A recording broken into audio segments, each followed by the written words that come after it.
अली अमीन साहब, आपकी मुलाकात आपको मुलाकात नहीं करने दी? कौन मुलाकात नहीं करने दे रहा आपको? सर मरियम नवाज है। सर मरियम नवाज का कसूर है, मुलाकात नहीं हो रही। सर आपके मुलाकात हो जाएगी, लेकिन बस ये इनका गलत वतीरा है जो इख्तियार किया हुआ है। हो जाएगी मुलाकात। लेकिन सर वजीर आजम साहब ने तो आपको मुलाकात करने के लिए इस्लामाबाद का हाई कोर्ट आना पड़ रहा है, क्या कहेंगे आप? अभी तो हाई कोर्ट में हमें कोर्ट रीड कर रहे हैं, उसके लिए आए हैं अभी।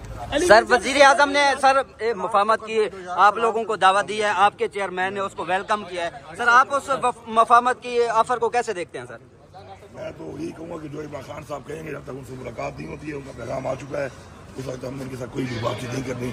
जब तक हमारी खान साहब से मुलाकात नहीं हुई, खान साहब लाएमल नहीं लेंगे, तब तक हमारी हुकूमत अगर आपको किसी कमेटी में सिक्योरिटी के हालात जैसे चल रहे पाकबंदी कशीदगी पे, सिक्योरिटी के मामला पे इसको आप मीटिंग्स में क्यों नहीं जा रहे?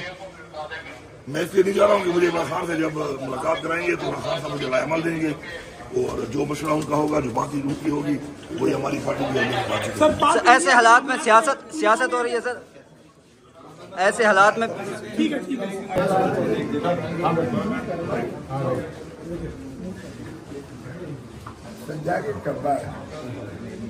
कल जो हरियाणा में स्टेटमेंट्स दी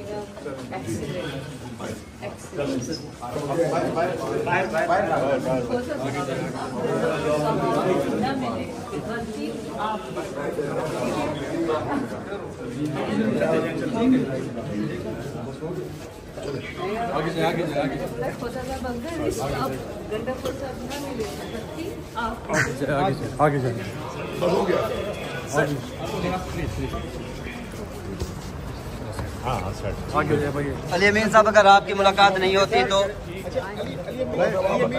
अली अमीन गंडापुर से भाईजान जिस काम के लिए आए थे, हमने आज आईनी दरख्वास्त चीफ मिनिस्टर साहब की जानिब से जो है दायर की है, जिसमें हमने इस्तदा की है कि हमारे वज़ीर आज़म इमरान खान जो कि जब वज़ीर आज़म थे तो इनके हिंदुस्तान और हिंदुत्व और मोदी के साथ जो ताल्लुकात थे, इन्होंने बड़ा पाकिस्तान का जो है मुकदमा बड़ी ज़ोरदार तरीके से इन्होंने उसका इयादा किया था, और मोदी के साथ जो है इनकी काफ़ी जो है वो थी।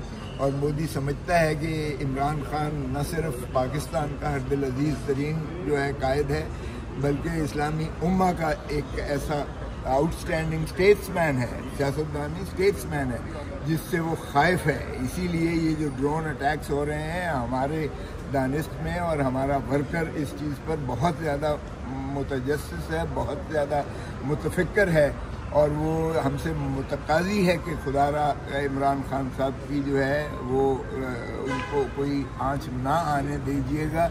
और इसी सिलसिले में आज सीएम साहब ने ये जो नालिश की है, ये जो कॉन्स्टिट्यूशनल पिटीशन की है कि इमरान खान को पैरोल पर फौरी मुखलसी दी जाए, रिहाई की जाए। और फिर दूसरी बात ये है कि अगर आपने एक नेशनल कंसेंसस डेवलप करना है और कौमी यकजहती का इजहार करना है, तो 90% जिसके साथ अवाम है, जिसने 180 सीटें जो है 8 फरवरी 2024 को जीती हैं, उसके बिना इत्तेफाक और इत्तेहाद और यगानत और भाईचारे की फ़िज़ा कायम नहीं हो सकती है। ऐसे में जबकि एक दुश्मन जो है इस तरह से साजिश करके हमारे ऊपर उसने हमला कर दिया है, न सिर्फ उसने फ़िज़िकल हमला किया है, उसने हमारा पानी जो है सिंध ताश मुआहदा 1961 का उसको एक तरफा मनसूख करके हमारा पानी डाइवर्ट करके, और पानी डाइवर्ट करने का मतलब ये है कि हमारी शाहरग को काटने के मुतरादिफ है।